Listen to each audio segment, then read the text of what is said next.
Hello అండి. ఎలాంటి పండగలకైనా, ఎలాంటి అకేషన్స్‌కైనా, సందర్భం ఏదైనా స్పెషల్‌గా స్వీట్ చేయాలనుకున్నప్పుడు ఈ టిప్స్ తోటి రవ్వ కేసరి చేసి చూడండి. టేస్ట్ అయితే చాలా బావుంటుంది. సింపుల్ ప్రాసెస్ అండి. దీనికోసం ఫస్ట్ స్టవ్ ఆన్ చేసి మందంగా ఉన్న ప్యాన్ పెట్టి ఒక కప్పు నెయ్యి వేసుకుంటున్నాను. పూర్తిగా నెయ్యొద్దనుకుంటే సగం నెయ్యి, సగం నూనె 2 కలిపి వేసుకోవచ్చు. ఇందులోనే మనకు నచ్చిన డ్రై ఫ్రూట్స్ వేసి వేయించుకొని పక్కన పెట్టుకోవాలి. ఇప్పుడు ఇదే నెయ్యిలో ఒక కప్పు బొంబాయి రవ్వ వేసుకుంటున్నాను.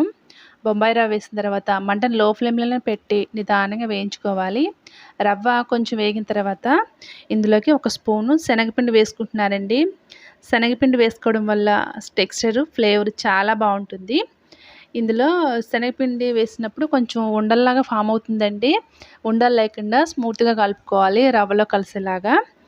రవ్వ, శనగపిండి 2 కూడా సువాసన వస్తదనమాట చక్కగా వేయించుకుంటే.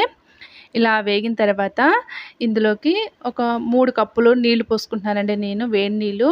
కావాలనుకుంటే 4 కప్పులు పోసుకున్నా నో ప్రాబ్లమ్. నేనైతే 3 కప్పులు వేడి నీళ్ళు పోసుకుంటున్నాను. నీళ్లు పోసేటప్పుడు చాలా జాగ్రత్తగా పోసుకోవాలండి. వేడి నీళ్ళు పోస్తున్నాం కదా! ఆవిరొచ్చేస్తదనమాట. సో, నిదానంగా మంటని సిమ్‌లోకి అడ్జస్ట్ చేసుకొని పోసుకోవాలి. వేడి వేడి నీళ్ళు పోసుకుంటేనే బావుంటుందండి. అదే చన్నీళ్ళు పోస్తే రవ్వ ఉండలు కడుతుందండి. చన్నీళ్ళు పోసే కంటే కూడాను వేడి నీళ్ళు పోసుకుంటేనే కరెక్ట్‌గా ఉంటుందండి కన్సిస్టెన్సీ. చూడండి 2, 3 నిమిషాలకే ఎలా సాఫ్ట్‌గా ఉడికిందో రవ్వ.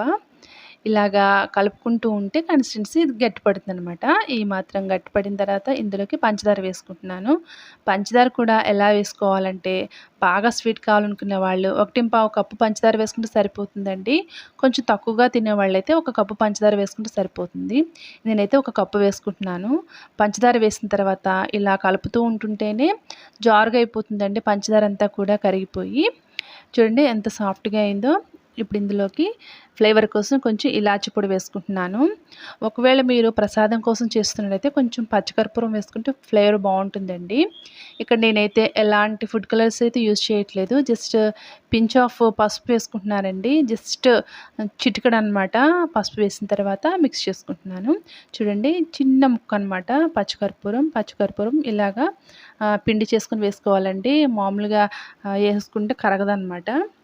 ఇలా కర్పూరం వేసిన తర్వాత మిక్స్ చేసుకొని, మనం ముందుగా వేయించుకున్న డ్రై ఫ్రూట్స్ ఉన్నాయి కదా! అవి కూడా వేసి కలుపుకొని, స్టవ్ ఆఫ్ చేసుకొని సర్వ్ చేసుకుంటే టేస్ట్ అయితే చాలా బావుంటుందండి. ఇలా చేసుకుంటే చల్లారిన తర్వాత కూడా అస్సలు గట్టిపడదనమాట. చూడ్డానికి కొంచెం డ్రైగా అనిపిస్తుంది గానీ, అసలు అదేం ఉండదండి. ఎందుకంటే నేనిక్కడ ఒక కప్పు నిండుగా నెయ్యి వేసుకున్నాను కాబట్టి, అసలు చల్లారిన తర్వాత కూడా గట్టిపడదు. చాలా బావుంటుందండి సాఫ్ట్‌గా. ఇలా మీరు ఒకసారి ట్రై చేసి చూడండి. అలాగే ఈ కేసరి ఎలా వచ్చిందో కామెంట్ చేయండి. వీడియో నచ్చితే ప్లీజ్ అండి లైక్ చేసి సబ్స్క్రైబ్ చేయండి. Thank you for watching.